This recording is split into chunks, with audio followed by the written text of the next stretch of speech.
Audi Sport Team Magnus R8 wins after nail-biting finish. Audi extends its lead in the Intercontinental GT Challenge manufacturer standings. Markus Winkelk is the new leader in the driver standings. Kelvin van der Linde, Markus Winkelk and Pierre Caffer won the inaugural edition of the Mazda Raceway California 8 Hours, at the wheel of the 44 Audi Sport Team Magnus R8. The outcome of the third round of the 2017 Intercontinental GT Challenge was decided less than 20 minutes from the end, when van der Linde passed Christopher Mies for the lead. The 29 Audi Sport Team Land R8 eventually finished a mere 2.488 seconds down on the leader, with the 9 kPAX Racing McLaren crossing the line in third. The Pro-Am Winners' Trophy went to the 54 Black Swan Racing Porsche, a car that finished in fifth overall. GT4 honors went to another Porsche, the 26 Reardon Racing Cayman. That means that the GT3 Pro-Am and GT4 categories were all won by American teams.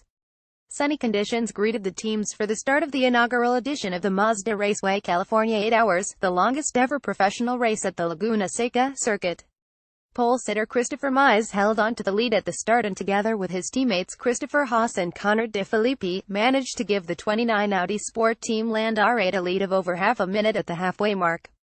A couple of safety car interventions in the fifth hour of the race saw that advantage melt like snow in the Californian sun, and two other Audis, 44 Audi Sport Team Magnus R8 and the 11 Belgian Audi Club Team WRT R8, were on tail of the 29 car for the next 3 hours, running away from the other cars in the field. The final pit stop set the wheels in motion for a thrilling finale. The crews of the 11 and the 29 cars opted not to respect the imposed pit stop delta time, both incurring a drive-through penalty for that infraction. But even with that penalty, they both ran away from the 44 Audi Sport Team Magnus R8, which had stuck to the rules.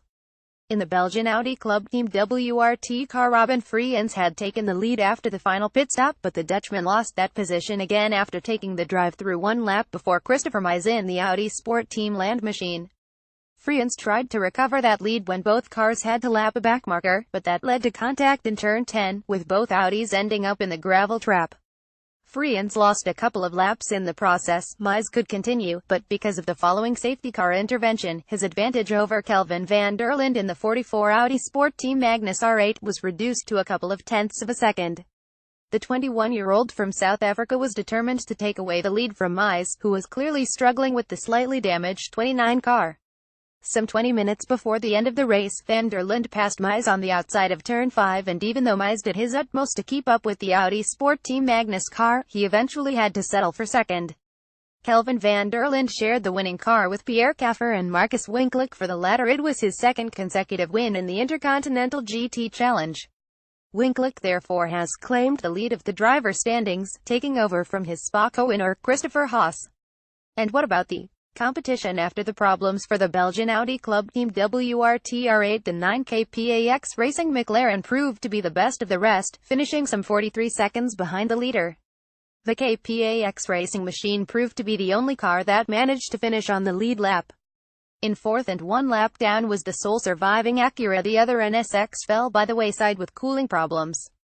American Squad Real-Time Racing gave the car a convincing debut in an SRO series, showing off the potential of the car. Porsche fans left the Mazda Raceway with mixed emotions. The 58 Porsche Motorsport North America by Wright Motorsport 911 had to retire after problems with the fuel rig, but fifth was then taken by the immensely popular 54 Black Swan Racing Porsche, which also finished first in the Pro-Am class. Jeroen Bleekemolen, Tim Pappas and David Calvert-Jones did not set a foot wrong and beat the Pro-Am competition with 4 laps in hand. Both Mark cars Mazda, running in the Invitational class, ended the race inside the top 10, proving the reliability of the Australian-built machines. The Burgundy-liveried cars finished just ahead of the winner in GT4, the 26 Reardon Racing Porsche of American trio Jeff Curl, Jeff Westphal and Sean McAllister. They inherited the lead after the leading 3TRG Aston Martin was hit with brake problems 2 hours from the end. All eyes will now turn towards Malaysia, where the final and decisive round of the 2017 Intercontinental GT Challenge, the Modal Sepang 12 Hours, will take place on December 9-10. From the arid conditions in Laguna Seca to the hot and humid Sepang, the season is sure to end with another great race.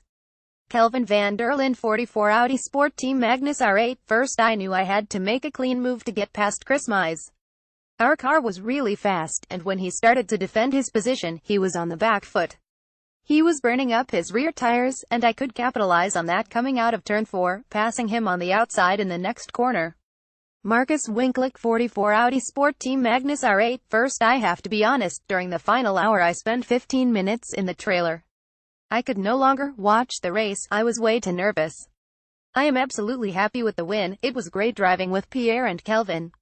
Pierre Caffer, 44, Audi Sport Team, Magnus R8. First, I am really happy for John Potter and Team Magnus, for this means a lot for an American team.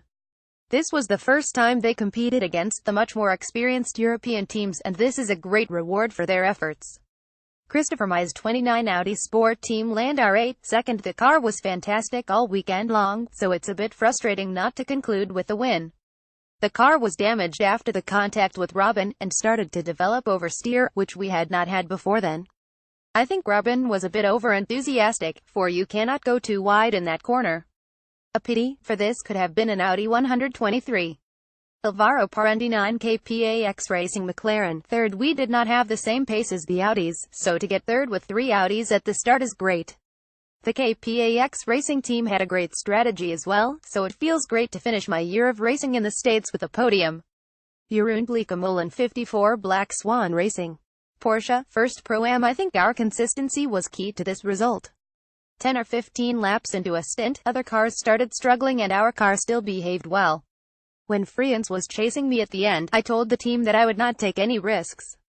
But I did want to keep him behind me. It was a great scrap and a lot of fun. Jeff Westphal, 26, Reardon Racing Porsche, first GT4. We knew we had our work cut for us with the Aston Martin, and 2 hours from the end I would never have guessed that we would win. But that's racing. Reardon Racing did a good job in preparing the car, and it had the legendary Porsche reliability. J. Camilleri, 193, Mark Cars Mazda, first invitational class. We knew that even on old tires we could hang in there, so we had a consistent drive. We did struggle with the power steering though, which makes racing on this track very tough.